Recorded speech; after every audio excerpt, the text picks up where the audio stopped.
Mis- Go ahead. Go ahead, go ahead. ah, sabi po ninyo, kayo ay nagpatayo ng building noong 1990. Totoo po ba yun? Bayo. Mayo. Building. Ito pong building na ito, di po ba totoo, ay idineclare ninyo for tax purposes. Opo. Idineclare ninyo. Ito po, meron po akong kopya ng certified copy ng tax declaration of real property. Account number 123807, tax declaration number E0017-136042. At nakalagay po dito sa bandang baba, may box po dyan, doon sa printed word na building, merong X. Ito po ba ang tax declaration ng building ninyo? Opo. Bayo yan, bahay. Ah, bahay. Hindi building. Nasa inyo na. I-clarify ko lang po ang ginong witness. Alin ang naunang bentahan? Yung lupa ni, yung 7 parsela na lupa ni Maria Cristina Rocco Corona o yung kay Miriam Rocco? Sinabay ko, Your Honor, sabay ho. Magkasabay. Opo. Kaya ho. Sino ang notaryo dun sa pagbebenta ng lupa ni Miriam Rocco? Bali, isa lang ho yung dokumento ko eh. Yung kay Miriam, through a power of attorney, yung kay Miriam with power of attorney kay Christina, and the other one, yung kay Christina. Magkasama sa isang kontrata sa pagbebenta? Hindi ho, dalawa ho yung aking deed of sale. Kaya nga, yung kay Maria, yung pagbebenta ni Maria Cristina Rocco Corona ng 7 parselang lupa ay ang notaryo publiko ay Montoya. Opo. Sino ang notaryo publiko doon sa kontrata sa pagbebenta ng lupa ni Miriam Rocco? Can I check my record, Sa sir? iyo. Can I check my record? Sige. Rico, pakitingnan mo.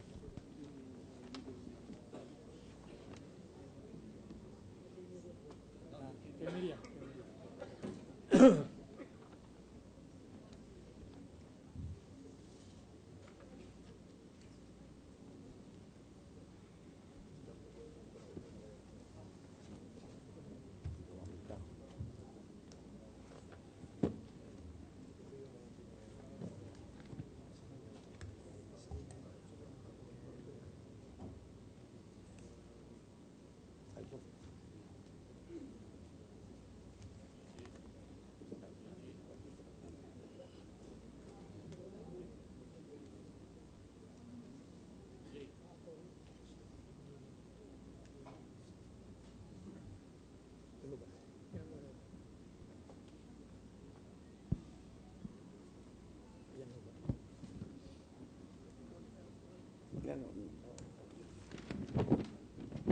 Witness.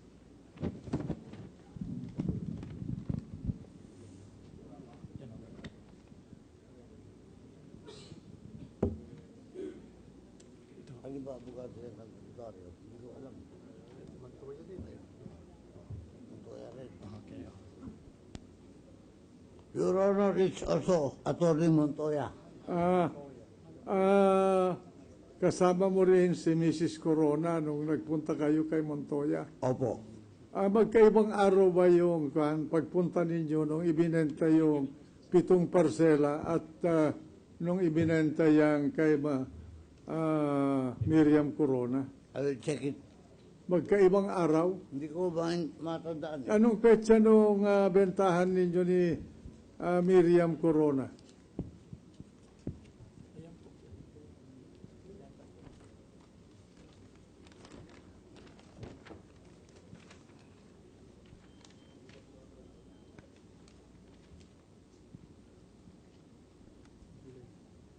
July July ano? 26, 1990. Yan ang kay Miriam Corona. Opo. Ang kay Maria Cristina Rocco Corona. The same date ho. Parehong date. Opo. Oh. So, pinagsabay yung benta sa'yo. Opo. No. Bali, 8 parsela ang ibinenta sa'yo. Opo. O, sige.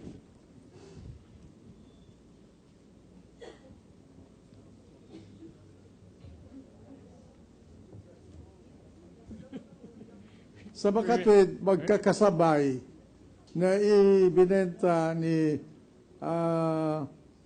Maria Cristina Rocco Corona yung 7 parsela ng lupa na nasa pangalan niya at yung lupa ni Miriam Corona. Opo. Oh, sige. All right. We will request, Your Honor, that the deed of absolute sale. Ayun, sandali lang para makompleto ko yung kwan para Sige sa po, sige po. husgado. At yung bayad nung lupa ni Miriam Corona ay iba bang manager's check yun? Hindi ho, isa lang ho. Isa lang Isa lang. manager check. Well, Isa lang. with At it, ang kabuuan ay magkano? 1,080,000. 1,018,000. Ano bang area nung kay Miriam Corona? 1,700 square meter. Ganon din yung area na ipinagbili ni Mrs. Corona. Opo. Okay. Miriam Rocco pala, Miriam Rocco. Yung kay Miriam Rocco, 1,700. Opo. At yung kay Mrs. Corona, si Maria Cristina Rocco Corona, 1,700 din. Opo. Sa makatwid, ang presyo ng lupa ay pareho. Opo. 509,000 yung kay Miriam Rocco at 509,000 din yung kay Cristina. Pero iisang manager's check. Opo. Hindi ka pumirma ng resibo in favor of Miriam Rocco. Hindi na po, dahil meron siyang special power of attorney. Ang tumanggap ng kabuuan ng presyo ng 8 parsela ng lupa ay si Mrs. Maria Cristina Rocco Corona. Opo. Okay. With the kind permission of the Honorable Proceed. Court, then, Your Honor, we will request that the deed of absolute sale identified by the witness covering the property of Miriam Rocco be consisting of 2 pages be marked as Exhibit 149. Thank you. Mark it accordingly.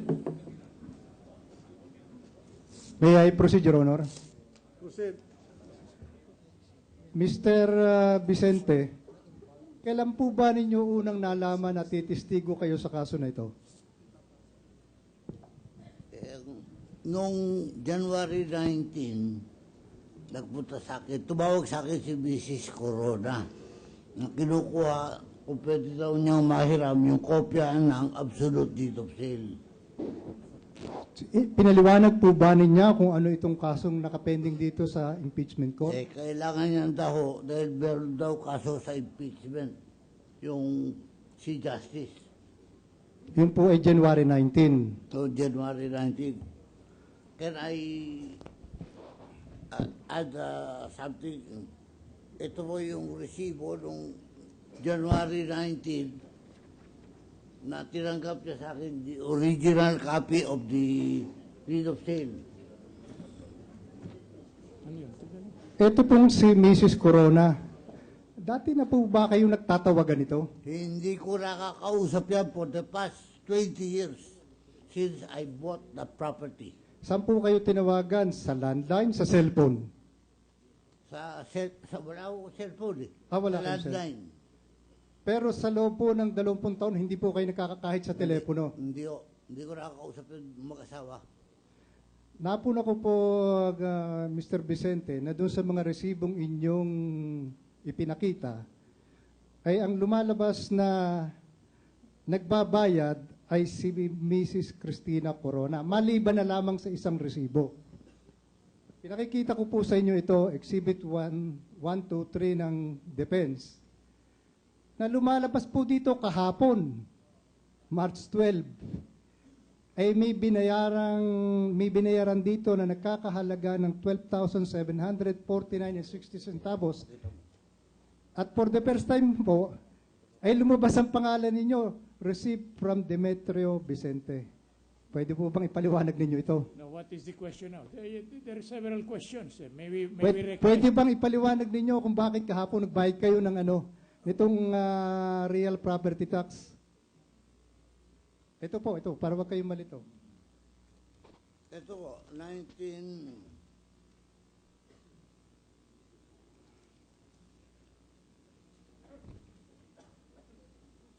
Yan po, nakalagay yung pangalan ko dyan. 2008. Received from Demetrio and... Hindi po kayo Received from Demetrio Vicente the amount 2008. Sige po. So, dalawa po. Meron pa po bang iba na resibo na sinasabing receipt from Demetrio Vicente? Ito pa po. Ito, magpamarkahan. Tingnan mo kung ano yun. Meron na. Di po ba ang nakalagay dito ay received from Rocco Miriam? Hindi po kayo. Ayun na yung pangalan ko, yun ang sa ilalim. Kayong dalawa. Yun. Kayong dalawa ang lumalabas na nagbayad. Ano pa pong ibang resibo na naroon yung pangalan ninyo? Ito po. 2010. Nasaan yung account number?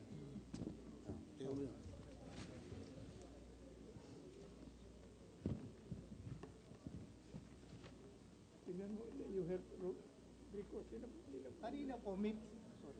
Kanina po, may pinakita ko sa inyong tax declaration. Opo. Yung sa building ninyo. Account number 123807. Doon po sa pinakita ninyong resibo na sabi niyo pangalan din yung lumabas, naroon din ang account number 123807. Ibig sabihin ba nito ay yung building ang inyong binabayaran ng tax at hindi yung lote? Hindi ho. Lote ho at saka building. Ito nga po para hindi po kayo malito, basahin po muna ninyo itong tax declaration of real property na nakalagay po dyan building. Opo. Wala po dong ex yung land. Hindi, iba ho yung receipt ng land eh.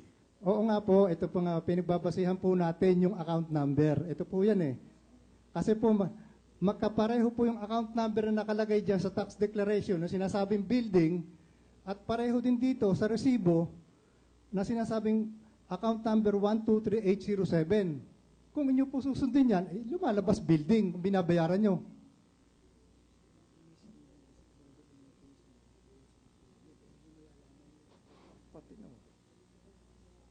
The question, Your Honor, appear to be misleading because there are two payments in there. One for the land, one for the building improvement, Your Honor. They cover two different Let subjections. the witness answer.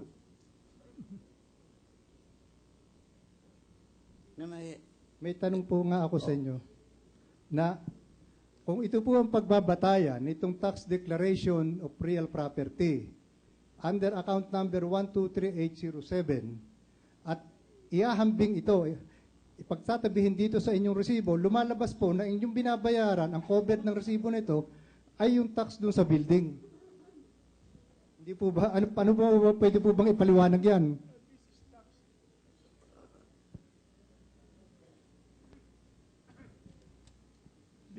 The question appears to be predicated on a different tax declaration. That is, No, she's trying to ask the witness to explain why there are two receipts. that's My not, understanding is also of the presiding officer is when you have a land plus a building, they're covered by one tax dex. From our experience, Your Honor, now, humility aside, we have quite separate receipts for the improvement and for the building. Well, anyway, let the witness answer. Alright. Answer. Sige po, sagot kayo. Can I answer? Sige po, sige po. Yung building ho, ibang resibo yun. Yung real estate or land, iba pa rin ang O, resibo. pwede po ba nyo ipakita yung resibo doon sa building?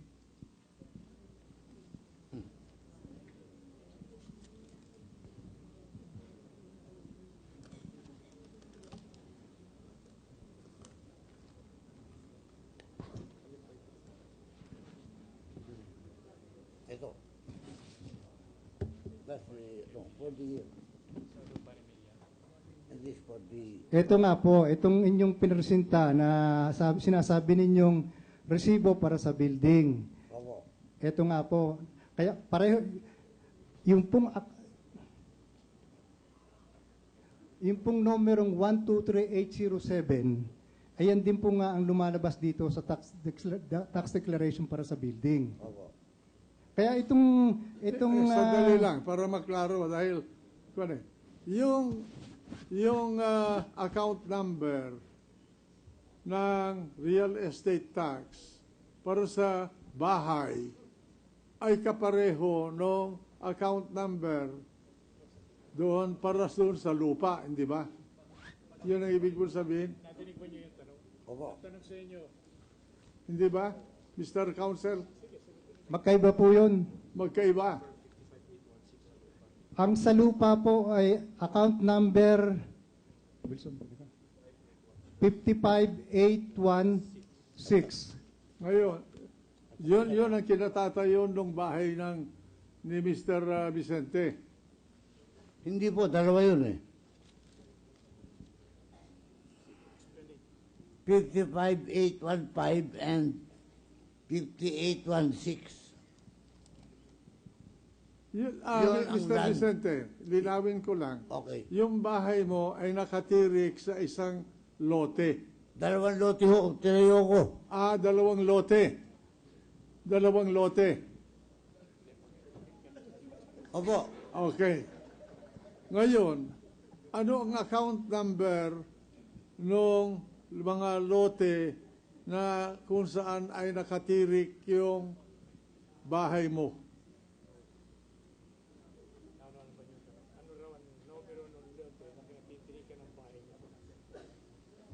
Account. Ako, teka, hanapin ko.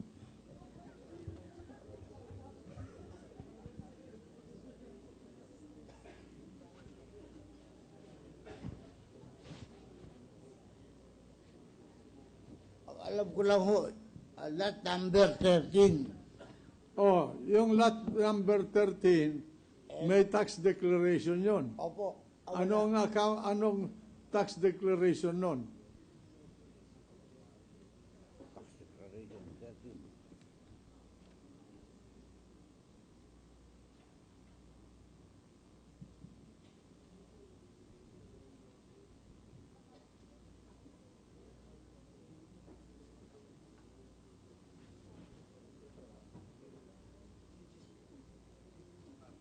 Ando at number ng lupa. Ang lupa. Yung lot 13 lot 13 sabi niya. O sige. Anong tax declaration niya?